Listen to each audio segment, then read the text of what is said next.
Hey everybody, Travis from AmericanTrucks.com, and today we're checking out arguably one of the most popular mods that everybody loves to throw on their truck, a cold air intake like this one. This is the Airaid MXP Series cold air intake featuring their really cool SynthaMax Dry Filter, and this is going to be compatible with all 2014 to 2018 Silverados and Sierras, rocking that 5.3 motor under the hood. Now, cold air intakes are a popular first mod for a bunch of reasons. Number one, very easy to install. Number two, generally speaking, they're pretty affordable. And number three, they provide pretty good performance gains as far as horsepower and torque goes, even if you don't install a tune or do any other mods to your truck. As far as the Airaid MXP goes, this does not require a tune, so that's awesome. Also 50 state carb certified if you own a 2014 model your truck, so you get away in those emissions restrictive states with staying legal. That's cool. And as far as performance gains go, I would say you would probably expect high single digit and maybe low double digit gains for horsepower and torque. More importantly, however, you will definitely feel a lot better throttle response, especially on the low end of things in the RPM band, so that's really nice. Now, when you're taking a look at all the available cold air intakes on this site, there's a ton of different options, and it can get a little confusing with all the different factors that you have to consider, but I like to lump them into two general categories: open element designs and closed element designs. Closed element designs very closely match the factory airbox. It's completely enclosed, you can't see the filter, insulates it really well, which is nice because colder air is denser air, and denser air provides better combustion, which provides better horsepower and torque. So generally speaking, a closed box will provide slightly better performance than an open element design. The open element designs are cool because they look nice, they're very sporty looking, they clean up the look underneath the hood. But again, with these open element designs, although you get a performance gain, it's going to be a little bit less than a closed element design. And that's why I'm a fan of this Airaid option right here, because it kind of fits nicely in between the two. This option comes in at around the $400 price point, and I would classify this as an open element intake. And this is going to be more expensive than some of the other open element options, but as far as insulating the filter goes, I would say this is probably the best option.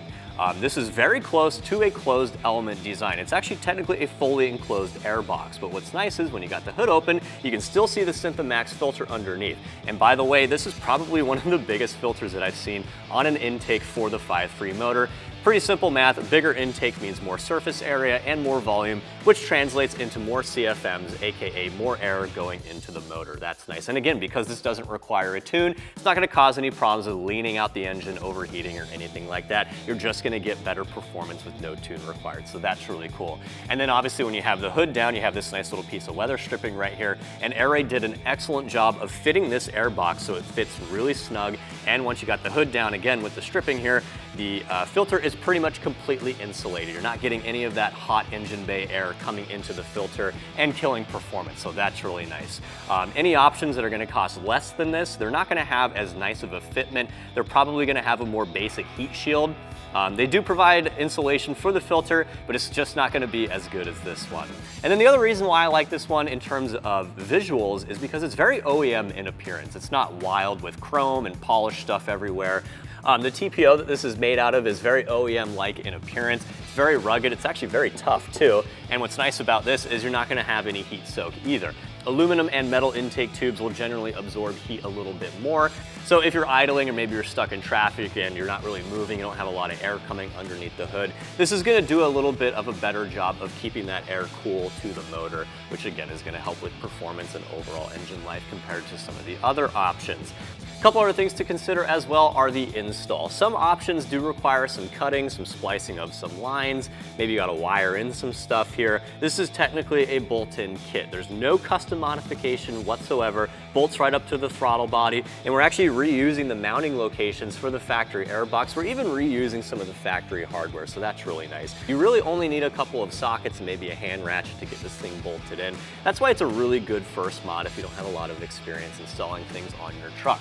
As far as how long it's going to take, it'll probably take you about an hour, guys, which isn't long at all, honestly. So for that reason, I'm going to give the install a very simple 1 out of 3 wrenches on the old difficulty meter. I promise you this is definitely something that you can get done in the driveway. And if you have any other questions, you can actually stick around in a little bit. I'm going to show you guys how to get this thing bolted in. So again, if you're looking for arguably one of the most well-designed open element designs for the 5.3 motor, you want something that looks good under the hood, it's gonna look a lot better than a closed element design, but you still want something that's gonna perform really well, then Airaid's got you covered with the MXP series. I think they did a really good job of pulling this intake off. So take a look at it some more on the site, debate your options here, and if you decide to stick with the MXP, you can come back in just a little bit. I'm gonna show you guys exactly what tools you need to dig out of the box, and then I'm gonna walk you through that entire install. Okay, before we get started, you'll need a drive ratchet. You'll also need a T15 Torx bit, as well as an 8 and a 10mm socket. They can be shallow or deep. You need a couple of Allen keys or Allen head sockets, including an 8/32 and a 4mm. And you're gonna want a trim panel removal tool. You could use a flathead screwdriver for a couple of plastic rivets. Very helpful to have an extension for your ratchet, make it a little bit easier to get things tight and loose. And an impact gun's gonna make the whole job go a little bit quicker. Okay guys, before we remove the factory intake, we actually have to remove some other things off of the truck in the engine bay. We're gonna pop our radiator cover, and then we're gonna remove this support brace. I'm doing this first because it's gonna make uninstall a little bit easier. So you have to pop a couple of these little push pins out here. You can use a flathead screwdriver, but it's much easier to have a trim panel removal tool like this one.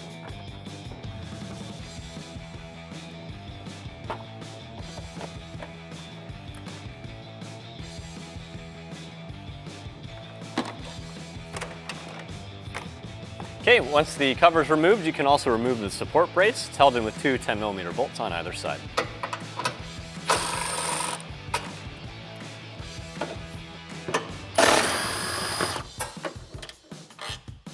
All right, next thing we're gonna do is disconnect our MAP sensor as well as both of our breather hoses on the resonator box of the factory intake. All you gotta do is pull up on this little red tab, give it a squeeze, and it should come free. So the breather hoses are located on the back of this little resonator box. You have these little gray tabs on top. You gotta give them a little bit of pressure. Push down on them and then disconnect them. Okay, now all we need to do to remove our factory intake is to separate the clamp, securing it to the throttle body. You'll need an 8mm socket for this one. Let's go ahead and loosen that up a little bit and pull away from the throttle body. Okay, the only other clamp that you need to remove here is the clamp that secures the airbox to this tube right here. Again, 8mm socket for this one. Once you loosen him up, go ahead and separate the two. And you can pull the airbox out, as well as the intake tube and the resonator box. Okay, now our intake is removed. We do have to remove the factory mounting tray for the airbox because the new airbox is actually going to take up this space. So you have to remove this. There's 4 10mm bolts. Just go ahead and pop those out.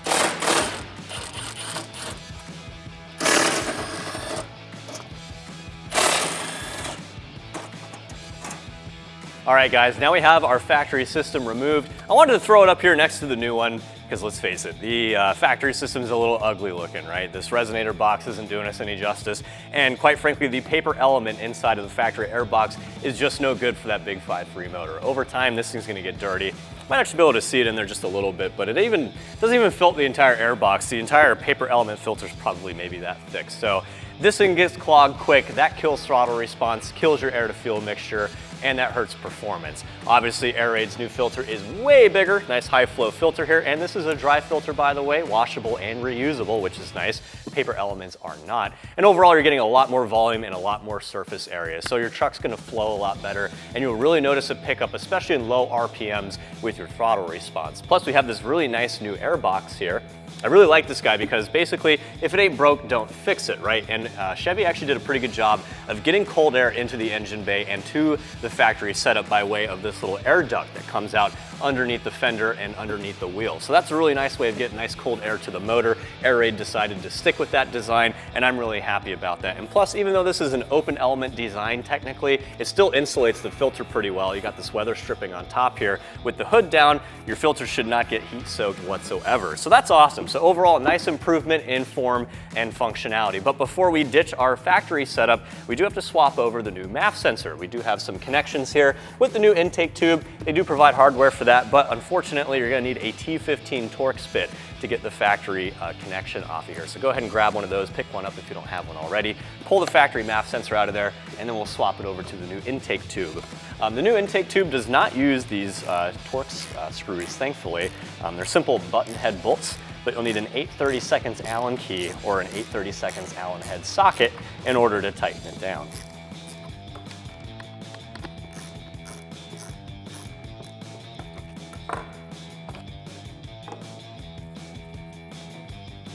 Okay, Okay, so once you have the MAF sensor removed, go ahead and slide it into the new intake tube. It can only go in one direction actually. If you put it in the wrong way, the holes won't actually line up. So pretty simple there.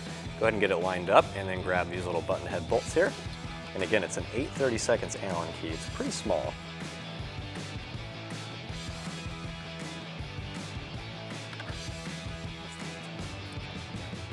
All right, once the MAF sensor is installed, you can set the intake tube aside and go ahead and grab the new air box. We're gonna install our coupler, or our adapter rather, for our new air filter. So, like I said, go ahead and grab the coupler. You're gonna line it up so that the threaded holes inside the coupler are also lining up with these holes that are already drilled inside of the air box. And you're gonna need to grab these larger button head bolts to secure this guy. Now, in order to tighten this stuff down, you'll need a 4mm Allen key or Allen head socket.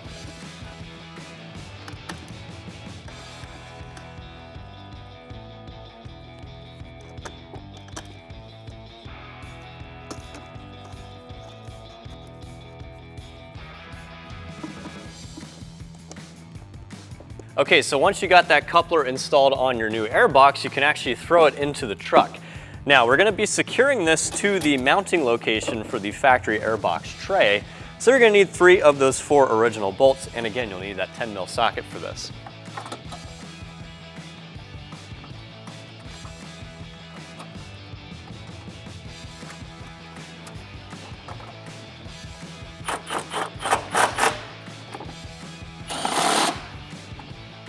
Okay, now that our air box is secured, we're gonna install our new breather hoses for our new air tube. So we're gonna remove our factory ones. Just go ahead and press those out. You have the new hoses here with new connections. Go ahead and get that barb connection in that tube. Now this is the shorter tube for the passenger side. You can just slip that right over the fitting on the head itself and just leave him there. Let's get the long one on the other side.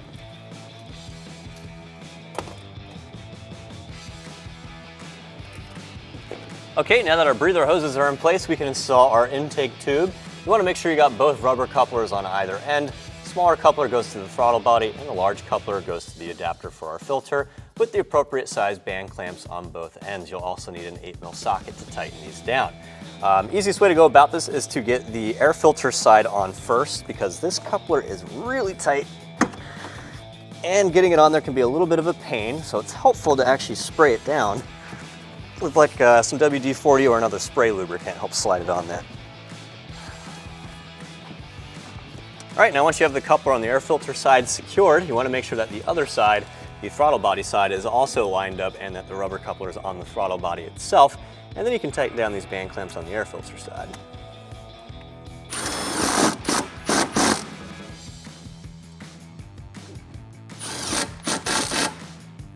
Okay, while we're over here, we're also going to reconnect our MAF sensor. Pretty simple, it just plugs right back in the way it came out. Make sure you secure that little red retaining clip as well. And you want to make sure that none of the wire is actually pressed up against something like the alternator or the head. Don't want any of those wires melting.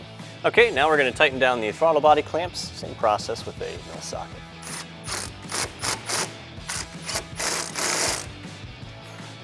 Okay, last thing we need to do is install the breather hoses, connect them to our intake tube.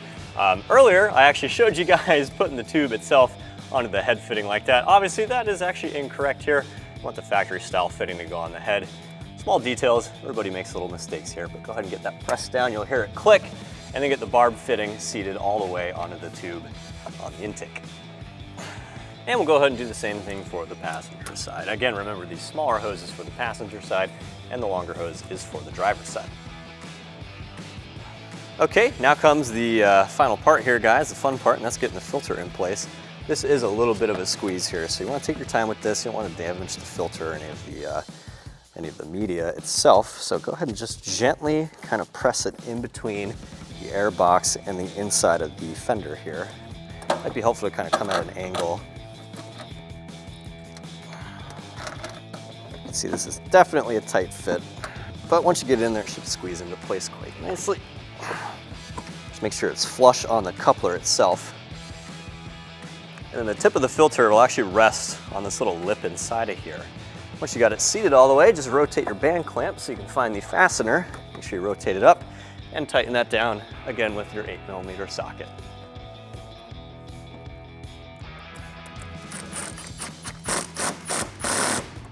Okay, our intake is now officially all installed. Now all we have to do is install this support brace and get our radiator cover back in place.